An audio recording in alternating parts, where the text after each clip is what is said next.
దొంగతనం చేస్తూ ఎవరైనా దొరికితే ఏం చేస్తారు? కేసు నమోదు చేసి పాత చోరీలను విచారించి అన్నీ రికవరీ చేసి శిక్ష పడేలా చేస్తారు. కానీ జగన్ జమానాలో మాత్రం పరిస్థితి దీనికి పూర్తిగా భిన్నం. అప్పటి వైసీపీ ప్రభుత్వ హయాంలో టీటీడీ పరకామణిలో చోరీ చేస్తూ పట్టుబడిన సీనియర్ అసిస్టెంట్ రవికుమార్ విషయంలో అధికారులు, పోలీసులు, కీలక నేతలు ఇష్టానుసారంగా వ్యవహరించారు. చోరీతో సంపాదించిన ఆస్తుల్లో కొన్ని టీటీడీకి విరాళంగా ఇచ్చినట్లు చూపి దొంగను కాస్త దాతను చేశారు. కేసును లోక్ అదాలత్లను రాజీ చేసి మామా అనిపించారు. కూటమి అధికారంలోకి వచ్చాక ఇదంతా మళ్లీ బయటపడింది. బోను ఎక్కాల్సిన రవికుమార్ ఏడాదిగా పత్తా లేకుండా పోయారు. పరకామణిలో చోరీ కేసులో నిందితుడు కోయంబత్తూరు వెంకట రవికుమార్ 1990లలో తిరుమలలోని ఓ మఠంలో గుమస్తాగా చేరి సీనియర్ అసిస్టెంట్ కేడర్కు ఎదిగారు. ఆ మఠం తరపున టీటీడీ పరకామణిలో విధులు చేపట్టి 3 దశాబ్దాలుగా అక్కడే విదేశీ కరెన్సీ నోట్ల లెక్కలు రాసేవారు. ఈ క్రమంలో అదను చూసి డాలర్లను అపహరించడం ప్రారంభించారు. ఏళ్ల తరబడి దోచిన సొమ్ముతో ఆస్తులు కూడబెట్టారు. తిరుపతి, రేణుగుంట, చెన్నై, హైదరాబాదు తదితర ప్రాంతాల్లో భారీగా స్థిరాస్తులు కొనుగోలు చేశారు. నెలకు 40,000 జీతం పొందే రవికుమార్ కోట్ల ఆస్తులు కూడబెట్టి విలాసవంతమైన కార్లు కొనుగోలు చేశారు.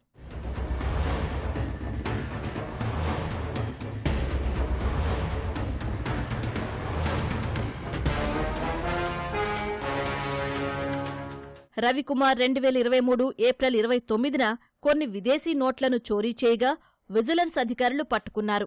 విజిలెన్స్ అధికారి పోలీసులకు ఫిర్యాదు చేయడంతో కేసు నమోదైంది. మే 30న ఛార్జిషీట్ ఫైల్ చేశారు. ఈ కేసు నుంచి బయటపడేయాలని, అందుకు తన ఆస్తులను టీటీడీకి ఇచ్చేస్తానని వైసీపీ నేతలు, టీటీడీ అధికారులు, పోలీసుల వద్ద నిందితుడు రవికుమార్ ప్రతిపాదించారు. దీంతో ఆ ఆస్తులపై నేతలు, అధికారుల కళ్లు పడ్డాయి. కొన్నింటిని మాత్రం తిరుమల తిరుపతి దేవస్థానానికి గిఫ్ట్ డీడిగా ఇచ్చేలా చేశారు. అప్పట్లో వీటి విలువ 14.43 కోట్ల రూపాయలు. 2023 జూన్ 19న నాటి టీటీడీ చైర్మన్ వైవి సుబ్బారెడ్డి అధ్యక్షతన సమావేశమైన ధర్మకర్తల మండలి రవికుమార్ అనే దాత టీటీడీకి విరాళమిచ్చారని, వాటిని తీసుకుంటున్నామని బోర్డులో తీర్మానించారు. రవికుమార్కు చెందిన కొన్ని ఆస్తులని టీటీడీకి ఇవ్వగా ఇంకా పెద్ద ఎత్తున ఉన్న ఆస్తులను వైసీపీ కీలక నేతలు, పోలీసులు వారి బినామీల పేరిట వాటిని రాయించుకున్నారని ప్రచారం జరుగుతోంది.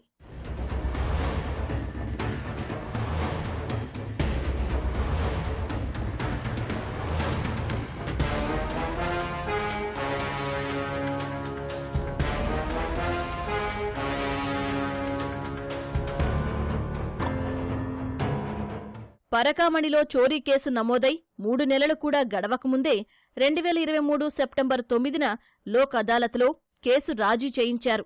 గత వైసీపీ ప్రభుత్వ హయాంలో కొండపై చక్రం తిప్పిన ఓ పోలీస్ అధికారి ఏవీఎస్ఓపై ఒత్తిడి తెచ్చి ఫిర్యాదు ఉపసంహరించుకునేలా చేశారనే ఆరోపణలు ఉన్నాయి.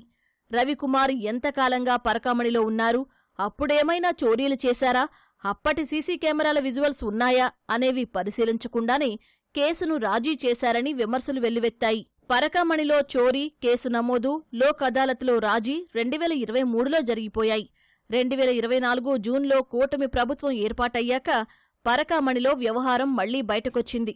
దీంతో గత ఏడాది సెప్టెంబర్ నుంచి రవికుమార్ కుటుంబ సభ్యులతో కలిసి అజ్ఞాతంలోకి వెళ్లిపోయారు.